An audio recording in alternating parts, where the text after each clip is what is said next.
Welcome to my next Better Call Saul Season 4 episode review video. Before I get into that, though, pretty important, if you're not caught up to the point where I am and rewatching or watching Better Call Saul, or you're just not entirely sure, then you definitely need to take the initiative and pay attention to the episode's title, which of course I'll mention as well as put in the description. If that happens to be the case, you find that you're not caught up, it would be my recommendation that you don't watch this detailed review any further to avoid any potential spoilers. And full disclosure, I've already seen Better Call Saul all the way through one time. In fact, I actually did review videos of Better Call Saul Season 6 on this channel when the show was aired. So if you want to check out any of them, and you're already caught up to everything Better Call Saul related, you can click right here with about 20 seconds left to go in the video. That will be the link to my Better Call Saul Season 6 playlist. And if you're a Breaking Bad fan, which it should be, you can click right here for my Breaking Bad playlist. It gives you all the episode reviews, all the seasons ranked, all the characters ranked, and all the top episodes ranked of Breaking Bad. Both some of my favorite TV shows of all time. Both are probably in the top 10.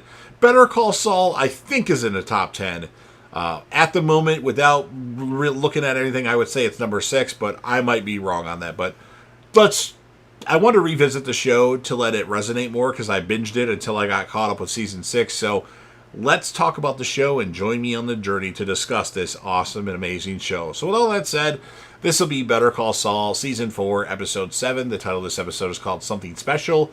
And this will be my review, reaction, recap after just finishing watching the episode. So we start with like a split screen montage of Jimmy and Kim, with their different paths. Jimmy using his Saul Goodman alias, continuing his side business of supplying drop phones to Albuquerque's criminal element while completing his PPD. Kim moves her Mesa Verde files to her new office at Schweikert and Coakley and continues aiding the bank's expansion while working cases as a public defender in her spare time.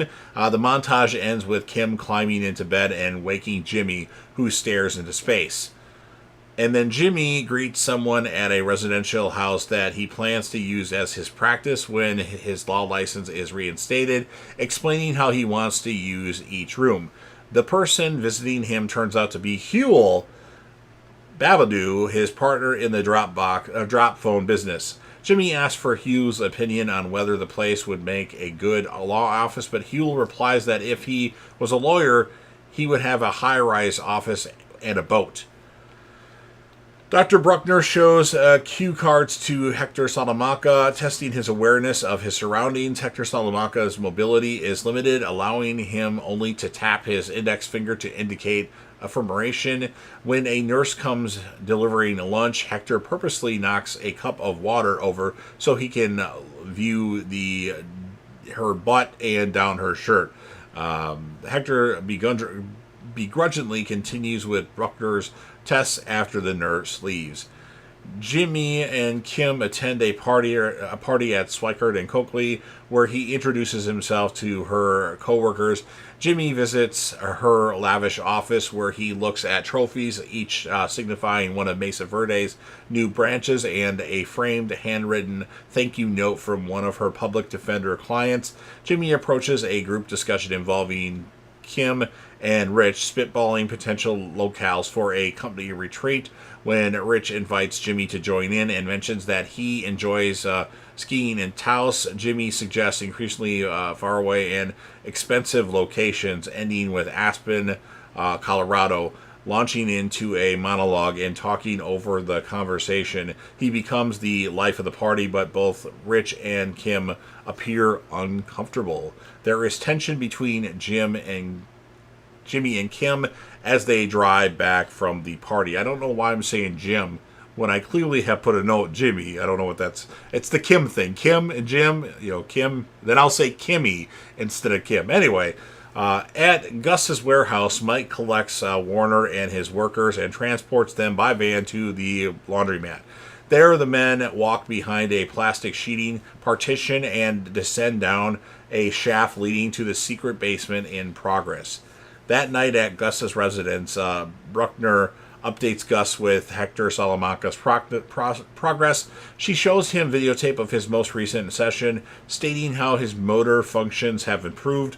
Gus notices Hector Salamanca knocking over the cup and getting, to peeking at the nurse, realizing that he is fully cognizant Gus, seeing an opportunity to draw out Hector's suffering, decides to delegate his treatment to someone else and send Bruckner back to Johns Hopkins, where he has funded construction of a new wing. Bruckner wants to continue Hector Salamanca's treatment, expecting him to eventually walk and talk again, but Gus tells her that they should temper expectations. Meanwhile, in the excavation, Mike and Warner discuss blasting a section of the basement before Casper, one of Warner's workers, runs a small front-end loader into one of the support beams and knocks it over, destroying one of the completed concrete forms.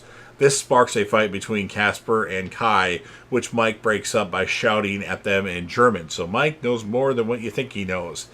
While selling drop phones from the back of a cargo van, Jimmy is approached by a man named Platt, who Jimmy identifies instantly as a plainclothes cop, so somebody that's not wearing the uniform. He's carrying one of Saul's business cards that he collected from a drug dealer using a drop phone. He asks Jimmy if he is bothered by that his customers are drug dealers and orders him to sell his phones to a different clientele somewhere else. Jimmy refuses, leading to an argument with Platt. Huell walks up, seeing the confrontation. He is wearing headphones, preventing him from hearing Jimmy's warning, and strikes Platt with a shopping bag, knocking him over. And this is a shopping bag with bags of chips in it, I believe, or something. It's nothing heavy. Huell sits back in a police car while Jimmy tries to barter with Platt to release him, and he reveals that he busted Huell 3 years previously for pickpocketing. Jimmy promises to sell his phone somewhere else if Huell is let go, but Platt refuses and Huell is driven away.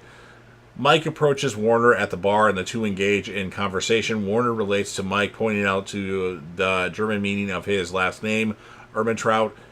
Kai stops by to make a drink and lops a couple of insults at Mike. After Kai walks off, Mike asks if he can be sent back to Germany, but Warner is reluctant to do so since Kai is his best demolition man. Warner defends Kai and the other workers, explaining that the 8 months they expected to be in the United States is almost up, yet their project isn't even halfway done yet. He suggests that the workers get an opportunity for some fresh air and a change of scenery, so they want to be let out. Meanwhile, at the courthouse, Huell has been charged for his battery of Platt, and it finds he is facing 2.5 years in prison. Huell plans on skipping bail, but Jimmy advises him against doing so and promises he will find a way to keep him out of jail. Jimmy goes to Schweikart and Coakley, and having found out that Platt has a history of alcoholism, asks him to help engineer Platt's drunken meltdown in court and get Huell's case dismissed. Kim, shocked that Jimmy has been selling drop phones behind her back, refuses to tear down Platt, but agrees to look into Huell's case. So Kim approaches ADA Assistant District Attorney Suzanne Erickson, seeking to reduce the charges against Huell down to a misdemeanor. Arguing that the sentence Erickson is seeking is excessive, Kim confronts her with the fact that she prosecuted 5 other people charged with assaulting police officers, some in which were more violent in nature than Huell's crime, and she didn't seek the kind of jail time she is trying to get for Huell.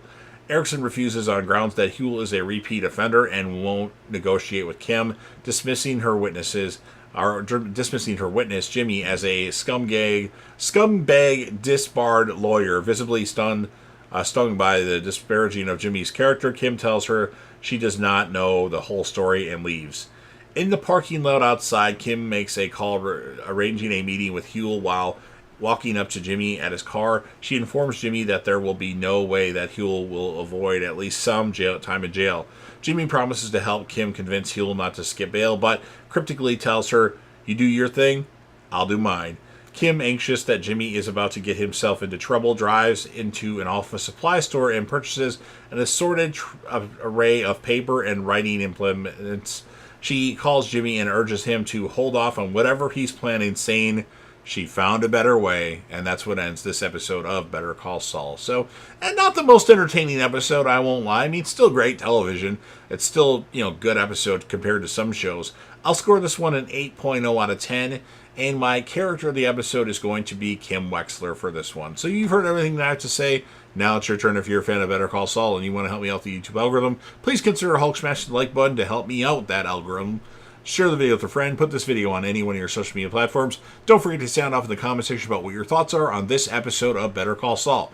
What would you rate the episode, and whom would you choose as a character of the episode? Yes, I know, Jimmy is the character of every episode, but if I would go to a secondary route, that's why I pick a secondary character. Of course, remember to click right here for my Better Call Saul Season 6 stuff if you've already seen all the episodes. Click right here for my Breaking Bad content, and then last but certainly not least, don't forget to hit that sub button. You're watching the video anyway. Subscribe to the channel, join the team, show your damn support, and be a part of something special, and you never know what you're going to see on JDev TV.